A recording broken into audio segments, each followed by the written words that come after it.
Bonjour. Aujourd'hui, je vais vous parler de la spiritualité au quotidien. Pour avoir une vie spirituelle, il n'est pas nécessaire de vivre écarté du monde, de méditer de longues heures, de jeûner, etc. La spiritualité n'a pas pour le but de vous éloigner de votre vie quotidienne. Certes, certaines personnes sont appelées à avoir une vie d'ermite, avoir une vie isolée et à être dans la contemplation toute la journée. Mais ces personnes sont rares, c'est que cela est leur rôle.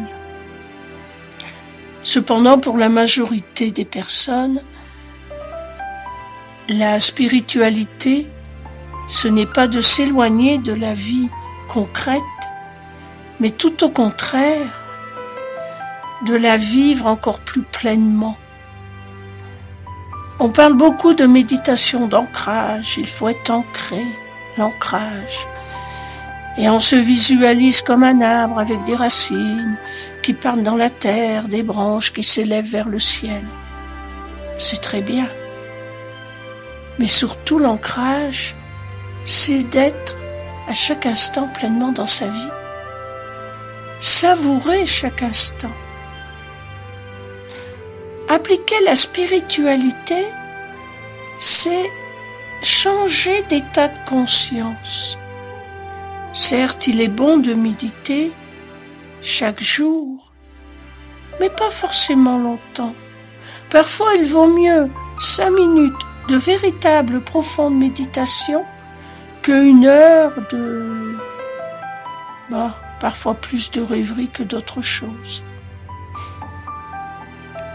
Dans votre vie quotidienne,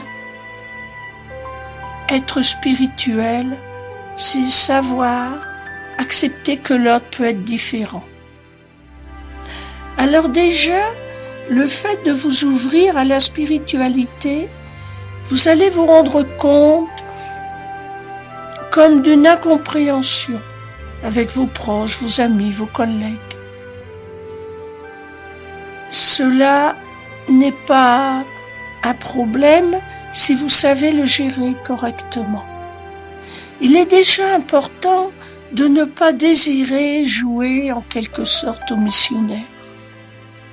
Vous évoluez spirituellement, vous apprenez de nouvelles choses, vous apprenez à réagir autrement à la vie, mais vouloir à tout prix en parler à vos proches, à vos amis, à vos collègues, peut parfois les heurter. Si ce n'est pas leur chemin, ils ne comprendront pas. Et cela peut même parfois faire des disputes. Je vois des couples qui parfois ont des gros problèmes justement à cause de cela. Alors tolérez que l'autre, quel qu'il soit, puisse penser autrement. N'essayez jamais de le convaincre. Ne prenez pas non plus des airs condescendants. Ah, le pauvre, il ne sait pas. Ah, moi je sais. Moi je comprends. Moi je suis supérieur spirituellement. Alors là, je peux vous dire que si vous avez cet état de conscience de supériorité, ce n'est pas du tout spirituel. Nous avons tous différentes expressions de vie, différentes expériences. Il n'y en a pas une qui est plus noble que l'autre. Toutes les expériences de vie enrichissent nos âmes et ont leur raison d'être. Alors surtout, quand on commence à apprendre, on se rend vite compte que ce que l'on croit savoir beaucoup, en fait, on sait très peu de choses. Alors modestie, humilité, tolérance que l'autre ne pense pas comme vous, ne pas vouloir le convaincre. L'être spirituel ne va pas convaincre en mots et en arguments, ne va pas jouer au prêcheur, mais saura rester paisible et calme, parce qu'il sera calme et paisible en lui-même, autour de lui il émanera des vibrations agréables. Avez-vous remarqué que certaines personnes, quand elles arrivent dans un groupe, qu'il y ait 2 ou 10 personnes, automatiquement l'atmosphère change, s'électrise en quelque sorte, et les gens deviennent énervés, on ne sait pas pourquoi. Mais il en est de même pour les gens tranquilles et sereins. Ils ne font pas de grands discours moralisateurs, et pourtant, ils sourient, ils comprennent, ils écoutent, et surtout, il se dégage d'eux un sentiment d'apaisement. C'est cela être spirituel, se conduire spirituellement. Cela est valable autant dans votre vie de famille, avec vos amis, qu'au travail ou dans toutes les activités que vous pouvez avoir. C'est savoir aimer l'autre comme il est. C'est savoir aussi accepter que l'autre ne vous apprécie pas, vous juge mal, vous critique. C'est vivre calmement au milieu de toutes ces choses, parfois désagréables, en essayant de comprendre pourquoi vous avez tendance à y réagir émotionnellement. Et plus que vous avancerez dans cette compréhension, moins que vous aurez affaire à ce genre de situation, ou quand cela se présentera, vous laisserez passer sans même vous en inquiéter. Être spirituel, c'est aussi savoir savourer toutes les bonnes choses de la vie, le plaisir d'un lit douillet, qu'il est bon de se réveiller dans un bon lit, le plaisir de ce que l'on mange, savoir être gourmet, mais pas gourmand. Soyez heureux de ce que vous mangez, savourez-le, mais faites-le dans le respect de votre corps, et puis aussi le respect de l'environnement. Je ne vous dis pas qu'il vous faut être végétarien, mais si vous mangez de la viande, ce qui n'est pas mal en soi, puisque nous avons été créés carnivores, sachez le faire dans le respect de l'animal. Respectez la terre, tout ce qui vous entoure, et dans votre nourriture aussi. Le légume que vous arrachez ou qui a été arraché pour vous nourrir était une forme de vie aussi. Sachez la remercier, cette laitue, cette tomate. Savoir être reconnaissant pour tout ce que nous avons. Savoir aimer, savoir regarder ce qui peut faire mal, comme la misère, la souffrance, le chagrin, sans vouloir entrer en lutte contre cela, mais amener de l'amour. Et bien sûr, à chaque fois que vous pouvez aider quelqu'un, aider une association, aider quelque chose que vous sentez, que votre intuition vous dit, là, c'est bien de le faire. Alors faites-le, sans restriction, sans en tirer un sentiment de gloriole intérieur, mais un sentiment de satisfaction, d'être en harmonie avec ce qui vous entoure. Le monde est ce qu'il est. Même Jésus ne l'a pas changé. Bouddha non plus, ni aucun de ces sages. Cependant, chacun de nous pouvons amener un peu de bonheur, d'amour, de lumière. C'est cela que nous avons à faire. Savoir être spirituel, c'est parfois savoir dire non. En effet, être gentil, rendre service, être tolérant, c'est bien. Mais vous devez de savoir dire non aux personnes qui abusent. Non seulement vous le pouvez, mais c'est un devoir. Un devoir vis-à-vis de vous-même, car si vous ne savez pas le faire tôt ou tard, vous serez fatigué autant moralement que physiquement. Et puis aussi vis-à-vis de l'autre. Laisser quelqu'un exagérer, abuser de vous, ce n'est pas l'aider. C'est lui dire oui, tu peux tout te permettre. Tout cela est bien, vas-y, profite de moi. Non, ce n'est pas cela aider. Lorsque vous aidez, faites-le avec bonheur et plaisir, mais pas en vous disant « Oh, faut le faire ». Je n'ose pas dire non. Si, osez dire non. Si vous sentez que vous devez dire non, vous avez le droit.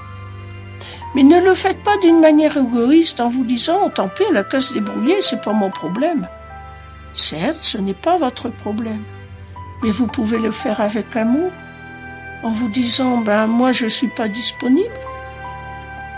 Mais cette âme qui gère ce cœur saura tout à fait où trouver l'aide que moi je ne peux pas offrir.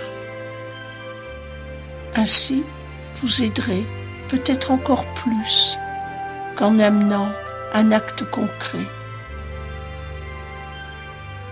Vivre spirituellement, c'est s'ouvrir à la paix, à l'harmonie, sans lutte. Bien sûr, c'est pardonner. Alors au début, quelquefois c'est dur de pardonner, parce qu'on ne comprend pas pourquoi l'autre peut nous faire ceci ou cela, se croit victime. L'autre est méchant, il est égoïste, il est envieux, jaloux. Et puis soit on se regarde comme de pauvres gens, victimes du méchant. Mais ce n'est pas cela la réalité. C'est que celui qui prend le rôle du méchant dans notre vie ne fait que nous envoyer un reflet de nous-mêmes. Si nous nous sommes retrouvés dans cette situation, c'est qu'il y a une faiblesse émotionnelle en nous. C'est que nous sommes venus pour apprendre cela. Alors parfois on me dit, mais avant je n'y pensais pas. Avant je ne pensais pas qu'il y avait quelqu'un qui pouvait faire cela. Alors pourquoi que ça m'est arrivé? J'y pensais pas, c'était pas mon reflet. Oui, mais nous venons pour apprendre des choses.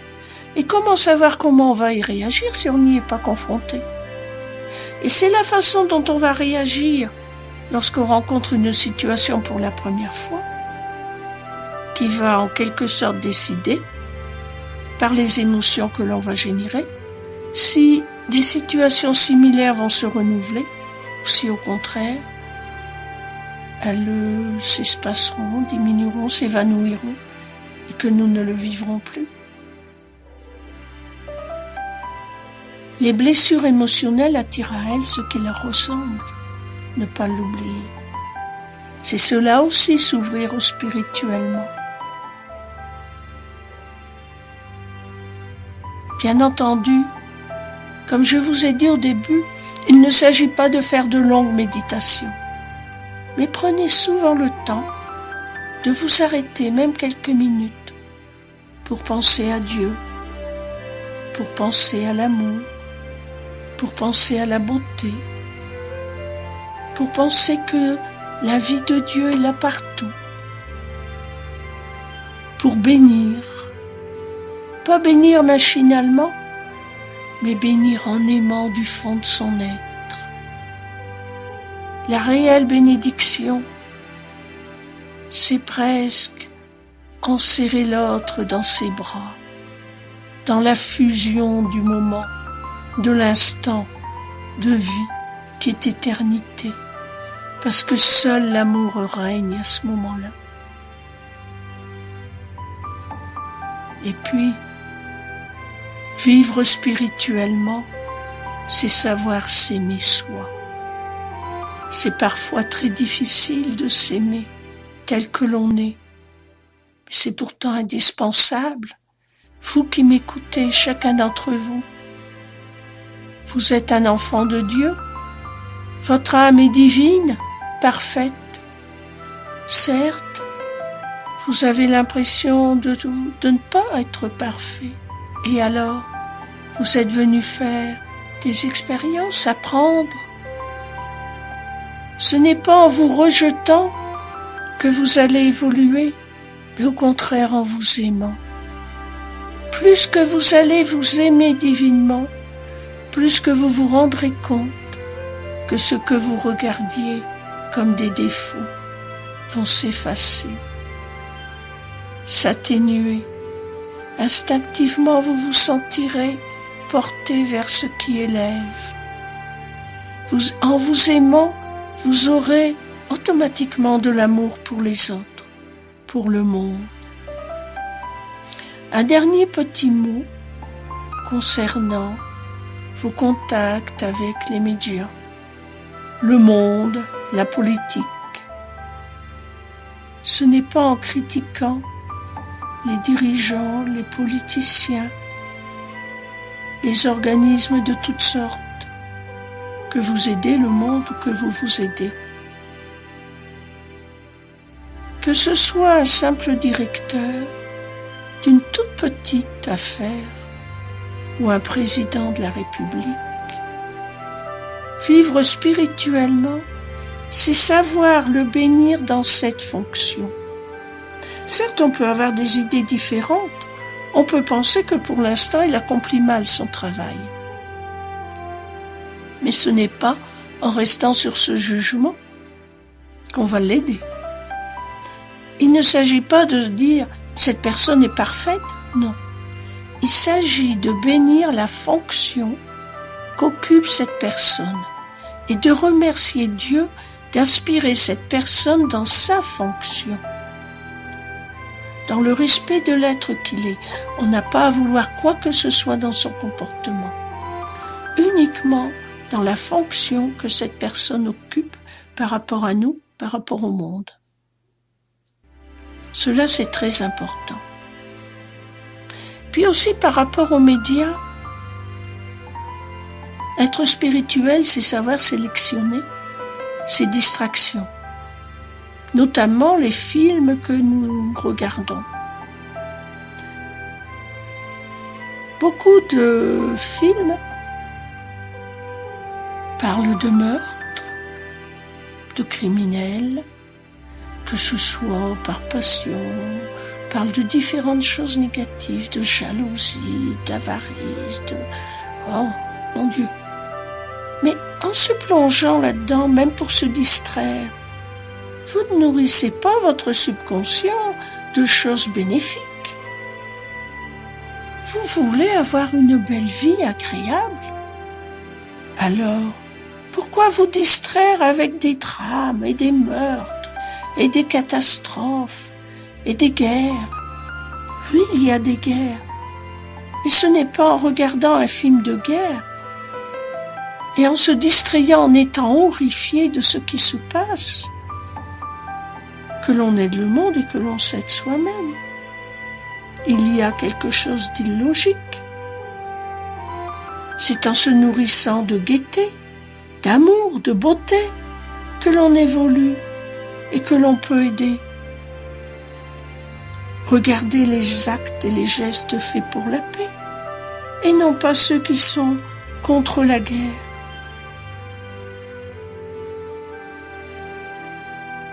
Aimez la paix, aimez l'harmonie, la beauté, mais dans la simplicité de la vie quotidienne. Et rappelez-vous que vivre spirituellement, c'est vivre pleinement votre vie là telle qu'elle est. Ce n'est pas forcément d'avoir une grande mission, de guérir, de, je ne sais pas, transmettre des grands messages. C'est de vivre cette vie qui paraît toute simple, mais qui est magnifiquement belle. Votre vie, qui est unique, qui est importante, car elle est. Je vous bénis, je vous aime divinement. Soyez heureux, spirituellement, de plus en plus dans la lumière.